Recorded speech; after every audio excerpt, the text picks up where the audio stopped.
today to the Bilbys as well. So the food, medication, flights that money goes to, all the good stuff there, guys. So thank you. Okay, I'd like to start by acknowledging the late co-founders of the Save the Bilby Fund. On the left, Senior Zoologist, Mr. Peter McRae.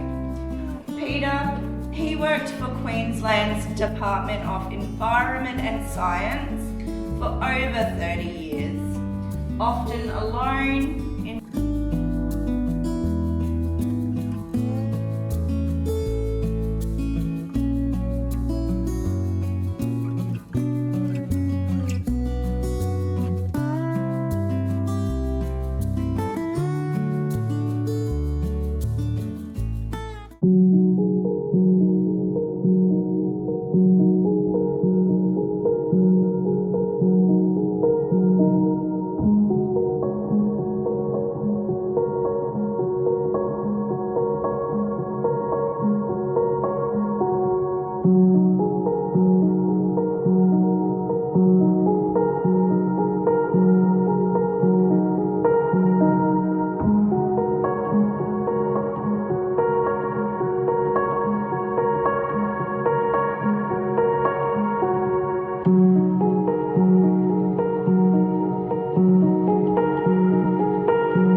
So it's a little meteorite collection. Got some magnets just to show you that these iron meteorites are magnetic. Most of what we have here are iron meteorites. And we've got the biggest one here, Jack, named after the guy that found it. Just around Blackall, not too far from here. He picked it up and started using it as a doorstop. And then he eventually got a bit curious and decided to cut a chunk off and send it into a lab.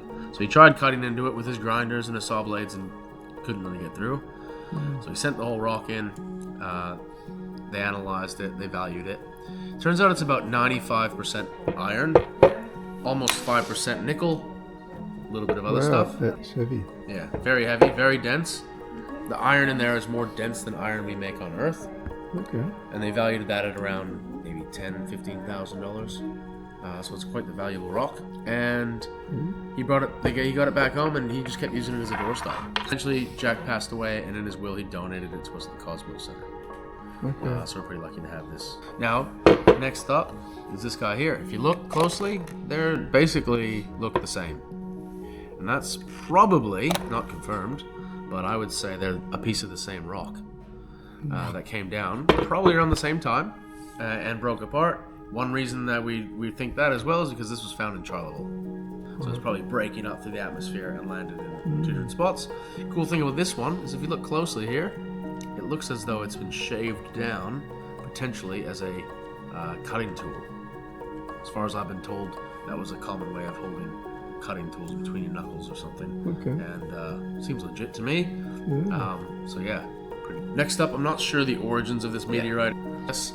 Egyptians they found lots of spears and stuff with meteorite tips as well. Okay. And so how do they shape it? I suppose a long time of chipping away with rocks. Maybe they had another meteorite of similar make. Yeah. And you could eventually get it worn down. This meteorite itself, but the shiny surface on this is what we would call a fusion crust. So this shiny surface, which is only a few mil thick, you can see inside the metal here, it's only a few mil thick. That's an indication that this thing came flying through the atmosphere, liquefying the surface, causing that shiny coating to be left behind. Sure. Yeah, this is just little pieces of the Diablo meteorite, Flagstaff, Arizona, down near the Diablo Mountain Ranges. Obviously, the bigger piece, I believe, was about 300 meters across, similar to one that's on its way to Earth soon, I think 2029 or 2032. Okay. Anyways, it made a crater a kilometer wide, Wow. 180 meters deep, Yeah. and made quite the impact. I think they think maybe 20,000 years ago. Being 23 tons is the most amount of debris ever witnessed, or at least recorded, entering our atmosphere. That hit the Sikhote-Alin mountain ranges in Russia, and very distinct looking. And one thing I like to point out is all these little indents. Oh, you see all the little indents? Next up, this is a piece of our kitchen bench from back there, the stainless steel bench. Right. No, just joking. But people believe me because it looks like it. This is basically nature's stainless steel. This is a piece of the meteorite that landed in Namibia, Africa.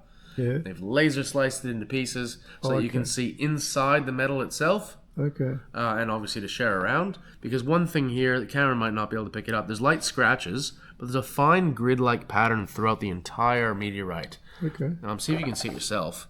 There's a fine grid. And those are apparently what they call Widmanstatten lines.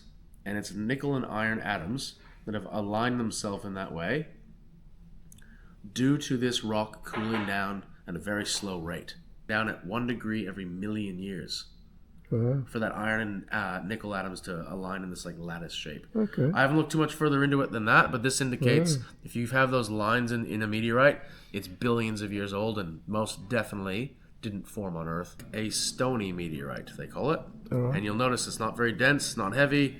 It's not magnetic, or if it is, it's not really magnetic at all. And you can think of this as like the outer layers of a planet or a moon. It's like the crust of the Earth, for example. Okay. Now, here's an example, one of the best examples that anyone's ever found, from Argentina. A farmer was digging a hole for a water tank, hits a big rock, cut it open, and here we have a stony iron meteorite. And then lastly, we've got a little collection here. I'll leave them here for you to grab, but you've got what we call tektites or impactites. So when these meteorites hit the ground with a lot of force, coming in really fast, they can actually melt the Earth around them, flinging it in sometimes all the way into space, and that molten Earth will solidify and rain back down on the Earth. And then you can pick them up, and basically here's some glass from the Libyan desert. Mostly silica, so a meteorite hits that desert sand.